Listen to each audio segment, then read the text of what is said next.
सीतापुर गांव में रहती थी एक चुड़ैल, लेकिन इस बात से गांव के लोग अनजान थे। जब तक पूरे गांव की एक एक औरत के गहने मेरे पास नहीं आ जाते, मैं इस गांव को छोड़कर नहीं जाऊंगी, चाहे इसके लिए मुझे लोगों को गायब भी क्यों ना करना पड़े। दूसरी तरफ गांव की औरतें बात कर रही थी। अरे सुन रही हो, ये देखो मैंने कल ही नया हार बनवाया है सोने का, कैसा लग रहा है? बहुत ही अच्छा है ना, पहले तुम पहनो, फिर शादी में अपनी होने वाली बहू को दे देना। और क्या, सोने चांदी का यही तो फायदा है, जितना पुराना उतना महंगा। लेकिन एक एक पैसा बचाकर ये लेना सच में बहुत मुश्किल हो रहा था मेरे लिए। तभी वहां पहली का पति आ जाता है। गांव में एक औरत के घर के सोने के सारे गहने चोरी हो गए। लोग बातें बना रहे कि गांव में कोई चोर घुस आया है जो घर की कोई चीज को हाथ नहीं लगाता, पर सिर्फ सोने के गहनों को ही चुराता है। अब तुम ना अपने ये गहने संभाल कर रखना। हे भगवान, ये क्या बोल रहे हैं? ये तो वही बात हो गई कि गांव बसा नहीं और लुटेरे पहले आ गए।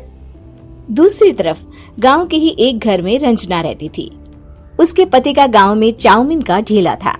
एक दिन उसके घर में एक औरत आती है।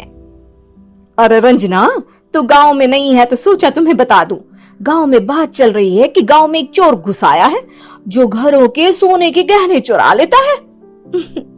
अरे मैं तो सिर्फ ये कान की छोटी सी बाली ही सोने की पहनती हूँ, बाकी गहने तो मैंने गांव के बैंक में लाकर रखे हैं। ये क्या होता है? ना बाबा ना, हमारे गांव की औरतें तो गहने अपने पास ही रखती है। जब कहीं जाना हो तो बस अलमारी से गहने निकालो और पहन लो। दूसरी तरफ एक औरत हाथ में टोटके वाली छोटी सी गुड़िया लेकर घर में चली आती है। अरे कोई है? घर की औरत है क्या? क्या है ये गुड़िया? ये कोई ऐसी वैसी गुड़िया नहीं है, ये जादुई गुड़िया है। इसको घर की अलमारी में रखना, अगर तुम्हारे घर पर किसी की बुरी नजर होगी तो रात भर में ये पतली सी गुड़िया मोटी हो जाएगी। मैं कल आकर ये गुड़िया ले जाऊंगी और तुम्हारे घर की सारी बुरी नजर छूट जाएगी, समझी? अरे वाह, ये तो बहुत कमाल की गुड़िया है, दे दो। कितने की है एक? अरे नहीं नहीं नहीं, ये फ्री की है। मेरा काम इस पूरे गांव को बुरी नजर से दूर रखने का है। हाँ। भली औरत उसके हाथ से वो गुड़िया लेकर अलमारी में रख देती है। लेकिन अगली सुबह जब वो उस गुड़िया को देखती है तो पतली सी गुड़िया मोटी हो चुकी होती है। हे भगवान, ये क्या? किसने मेरे घर को बुरी नजर से बांध रखा था? तभी वो गुड़िया वाली भी आ जाती है। मैंने कहा था ना, घर पर बहुत ज्यादा बुरी नजर है, लाओ ये गुड़िया मुझे दे दो। औरत वो गुड़िया उठाकर उसे दे देती है। गुड़िया हाथ में आते ही वो औरत उसे लेकर सीधे गांव के बाहर की खाली हवेली में चली जाती है और साधारण औरत से चुड़ैल बन जाती है। अरे पगली, गांव वाली इस गुड़िया के पेट में तेरे घर के सारे गहने हैं। इतना बोलकर वो गुड़िया को फाड़ देती है और सारे गहने निकाल लेती है।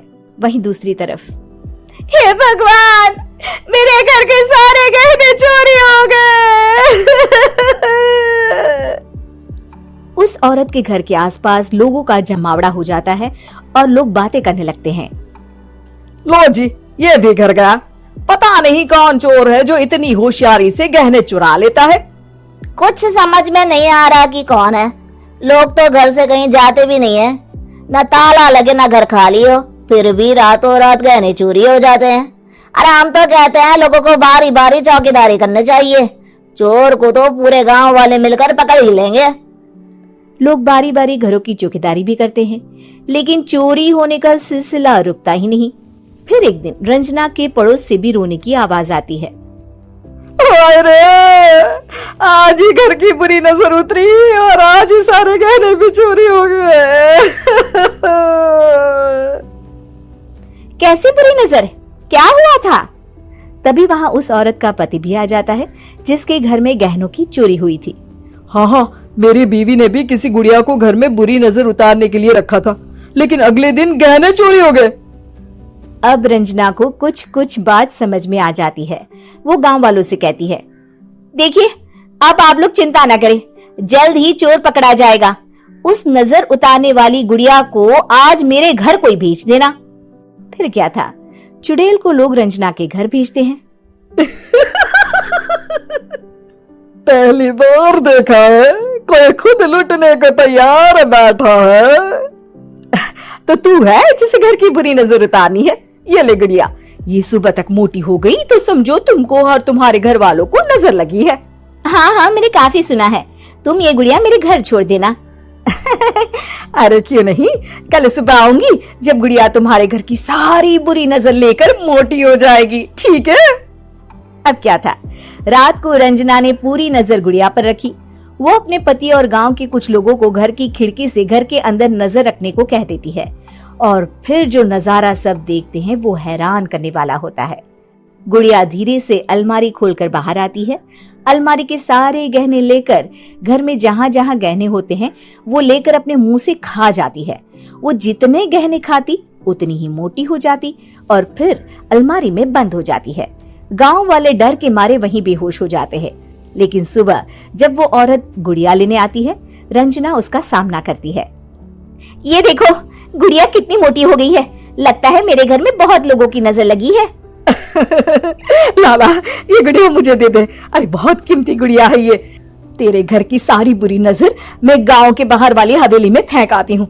शाम को फिर लोगों के घर इसे लेकर जाना है ना, इसमें तो मेरी जान बसती है, जान। रंजना गुड़िया को चुड़ैल की तरफ बढ़ा देती है, लेकिन फिर वापस ले लेती है और गुड़िया के हाथ मोड़ देती है। जैसे ही गुड़िया के हाथ मोड़ती है, चुड़ैल का हाथ भी मुड़ जाता है। अच्छा, तो ये वो गुड़िया है जिसमें तुम्हारी जान बसती है। अब सुन चुड़ैल, तेरी सारी हकीकत सबके सामने आ गई है। या तो गांव वालों के गहने लौटा दे, नहीं तो मैं इस गुड़िया की गर्दन मोड़ दूंगी। चुड़ैल डर जाती है। अरे नहीं नहीं, मेरी गुड़िया दे दो, मैं सबके गहने वापस कर दूंगी। ठीक है, अब भी जा और सबके सारे गहने वापस कर। चल निकल यहाँ से। चुड़ैल सबके गहने लौटा कर रंजना के पास आती है। ला दे मेरी गुड़िया रंजना, इसके अंदर के गहने निकाल ले, लेकिन गुड़िया वापस दे दे। लेकिन रंजना जानती थी कि जैसे ही गुड़िया चुड़ैल को देगी उसकी शक्ति वापस आ जाएगी। चुड़ैल, तू तो चुड़ैल ही रहेगी, ये मैं जानती हूँ। अरे नहीं नहीं नहीं, मैं गांव छोड़कर चली जाऊंगी, किसी को परेशान नहीं करूंगी, वादा करती हूँ मैं। लेकिन रंजना उसकी एक बात नहीं सुनती और गुड़िया का सर उसके शरीर से अलग कर देती है। चुड़ैल सर अलग होते ही गायब हो जाती है। गांव वाले रंजना के साहस और बुद्धि की खूब प्रशंसा करते हैं।